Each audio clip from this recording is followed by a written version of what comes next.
কৃষ্ণ জয়গুৰু শংকৰ শ্ৰীমন্ত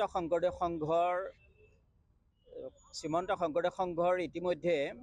এটি ডাঙৰ সংকটৰ সন্মুখীন হৈছে। শ্ৰীমন্ত শংকৰদেৱ সংঘৰ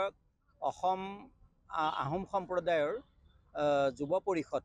উদীপ্ত গগৈ নামৰ ব্যক্তিৰ দ্বাৰা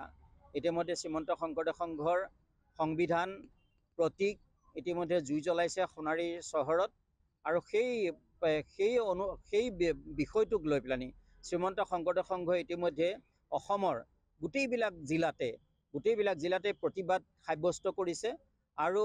সংবিধান আৰু শ্ৰীমন্ত শংকৰদেৱ সংঘৰ প্ৰতীক এয়া শ্ৰীমন্ত শংকৰদেৱ সংঘৰ সংগীসকলৰ ভকতসকলৰ হিয়াৰ আমঠু স্বৰূপ। আৰু যি সংবিধানক লৈ পেলানি শ্ৰীমন্ত শংকৰদেৱ সংঘই আজি 100 বছৰ এই দৰ্শনটোক লৈ পেলানি আপোনাৰ শ্ৰীমন্ত শংকৰদেৱ সংঘ আগবাঢ়িছে। আৰু এই সংবিধানখন প্ৰণেতাসকল আছিলে লক্ষ্মীনাথ বেজবৰুৱা, ককা নীলমণি ফুকন, হলধৰ ভূঞা, ৰমাকান্ত মুক্তিয়াৰাতা, তেনেকুৱা ধৰণৰ প্ৰাতঃস্মৰণীয় ব্যক্তিসকলৰ দ্বাৰা যি সংবিধান প্ৰস্তুত হৈছিল, সেই সংবিধানক আজি ধূলিচ্ছাত কৰি কেইজনমান উন্মাদ যুৱকে সেই সংবিধানক জুই লগাই শ্ৰীমন্ত শংকৰদেৱ সংঘৰ দৰে এটা আধ্যাত্মিক অনুষ্ঠানক মৰ্মন্তুত আঘাত হানিছে। আৰু এই আঘাত সহ্য কৰিব পৰা নাই শ্ৰীমন্ত শংকৰদেৱ সংঘৰ আবাল বৃদ্ধ বনিতা সেৱক সেৱিকা সমস্তজনে সকলোৱে আৰ্তনাদত ভুগিছে। আৰু সকলোৱে এই আৰ্তনাদৰ পৰা মুক্তি পাবৰ কাৰণে চৰকাৰীভাৱে সকলো থানাত এজাহাৰ দাখিল কৰিছে ইয়াৰ ন্যায় বিচাৰি। আৰু আমি মৰিগাঁও জিলা শাখাৰ পৰা আমি আহ্বান জনাওঁ, আজি আমি থানাত ইতিমধ্যে মৰিগাঁও জিলা শাখাৰ এই পূব পশ্চিম প্ৰান্তৰ আপোনাৰ পশ্চিম আঞ্চলিক শাখা, জাগিৰোড সদৰ আঞ্চলিক শাখা, দুখন আঞ্চলিক শাখাৰ আমি এজাহাৰ ইয়াতে দাখিল কৰিছোঁ আজি জাগিৰোড থানাত। আৰু লগতে 19খন প্ৰাথমিক শাখাই ইয়াতে এজাহাৰ দাখিল কৰিছে। আৰু আমি অসমৰ মাননীয় মুখ্যমন্ত্ৰী ডাঙৰীয়াক ইয়াৰ যোগেদি আমি আহ্বান জনাওঁ, আমি তেখেতৰ পৰা আমি বিচাৰিছোঁ ন্যায়। তেখেতে এই যিটো অসামাজিক যিটো ব্যৱস্থা, সাম্প্ৰদায়িক চিন্তা ভাৱনাৰে সৈতে লুতুৰি পুতুৰি হৈ উন্মাদনাৰে সৈতে অপৰিপক্ক বিবেক বিবেচনাৰে সৈতে শ্ৰীমন্ত শংকৰদেৱ সংঘৰ দৰে এটা আধ্যাত্মিক পাৰমাৰ্থিক অনুষ্ঠানৰে ভকতসকলক যি হৃদয়ত আঘাত দিছে, এই আঘাতৰ পৰিণতি হিচাপে চৰকাৰে তাৎক্ষণিকভাৱে ইয়াৰ ব্যৱস্থা গ্ৰহণ কৰি এই উন্মাদ যুৱকসকলক যাতে কৰায়ত্ব কৰি শ্ৰীমন্ত শংকৰদেৱ সংঘৰ ভকতসকলৰ প্ৰতি যাতে এটা ন্যায় প্ৰদান কৰে। আৰু অসমত যাতে কোনো ধৰণৰ উশৃংখলতা সাম্প্ৰদায়িক সংঘৰ্ষৰ যাতে সৃষ্টি নহয়, ভকত আৰু তেওঁ কোনো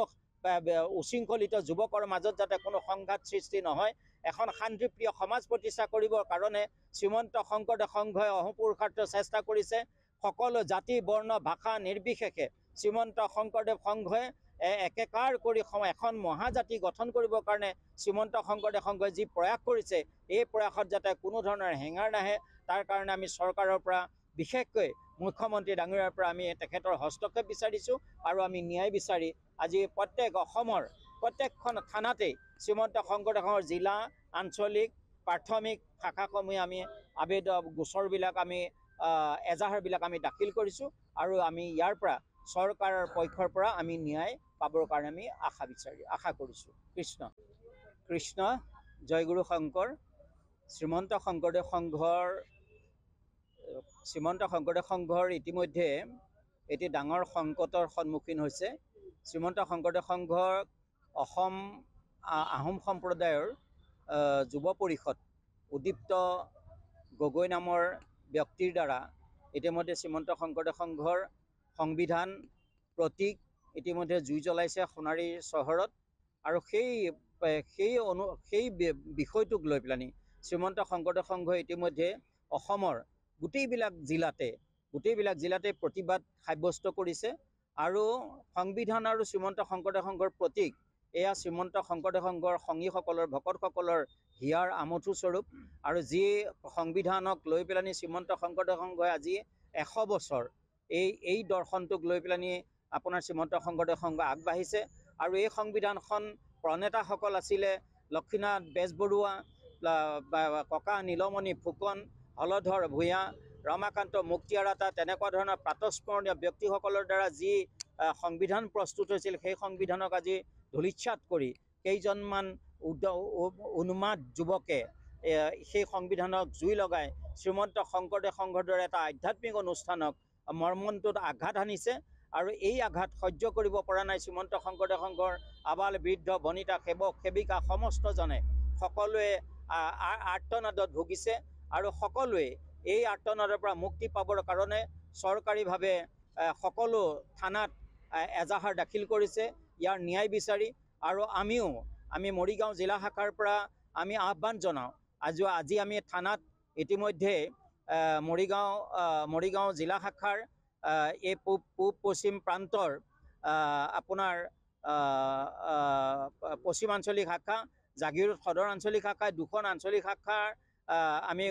এজাহাৰ ইয়াতে দাখিল কৰিছোঁ আজি জাগিৰোড থানাত আৰু লগতে 19খন প্ৰাথমিক শাখাই ইয়াতে এজাহাৰ দাখিল কৰিছে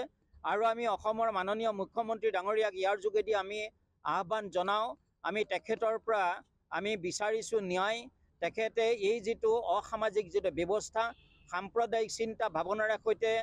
লুতুৰি পুতুৰি হৈ উন্মাদনাৰে সৈতে অপৰিপক্ক বিবেক বিবেচনাৰে সৈতে শ্ৰীমন্ত শংকৰদেৱ সংঘৰ দৰে এটা আধ্যাত্মিক পাৰমাৰ্থিক অনুষ্ঠানৰে ভকতসকলক যি হৃদয়ত আঘাত দিছে এই আঘাতৰ পৰিণতি হিচাপে চৰকাৰে তাৎক্ষণিকভাৱে ইয়াৰ ব্যৱস্থা গ্ৰহণ কৰি এই উন্মাদ যুৱকসকলক যাতে কৰায়ত্ব কৰি শ্ৰীমন্ত শংকৰদেৱ সংঘৰ ভকতসকলৰ প্ৰতি যাতে এটা ন্যায় প্ৰদান কৰে আৰু অসমত যাতে কোনো ধৰণৰ উশৃংখলতা সাম্প্ৰদায়িক সংঘৰ্ষৰ যাতে সৃষ্টি নহয় ভকত আৰু তেওঁ কোনো উশৃংখলিত যুৱকৰ মাজত যাতে কোনো সংঘাত সৃষ্টি নহয় এখন শান্তিপ্ৰিয় সমাজ প্ৰতিষ্ঠা কৰিবৰ কাৰণে শ্ৰীমন্ত শংকৰদেৱ সংঘই অহোপুৰুষাৰ্থ চেষ্টা কৰিছে সকলো জাতি বৰ্ণ ভাষা নিৰ্বিশেষে শ্ৰীমন্ত শংকৰদেৱ সংঘই একেকাৰ কৰি এখন মহাজাতি গঠন কৰিবৰ কাৰণে শ্ৰীমন্ত শংকৰদেৱ সংঘই যি প্ৰয়াস কৰিছে এই প্ৰয়াসত যাতে কোনো ধৰণৰ হেঙাৰ নাহে তাৰ কাৰণে আমি চৰকাৰৰ পৰা বিশেষকৈ মুখ্যমন্ত্ৰী ডাঙৰীয়াৰ পৰা আমি তেখেতৰ হস্তক্ষেপ বিচাৰিছোঁ আৰু আমি ন্যায় বিচাৰি আজি অসমৰ প্ৰত্যেকখন থানাতেই শ্ৰীমন্ত শংকৰদেৱ সংঘৰ জিলা আঞ্চলিক প্ৰাথমিক শাখাসমূহে আমি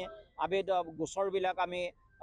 এজাহাৰবিলাক আমি দাখিল কৰিছোঁ আৰু আমি ইয়াৰ পৰা চৰকাৰৰ পক্ষৰ পৰা আমি ন্যায় পাবৰ কাৰণে আমি আশা কৰিছোঁ। কৃষ্ণ।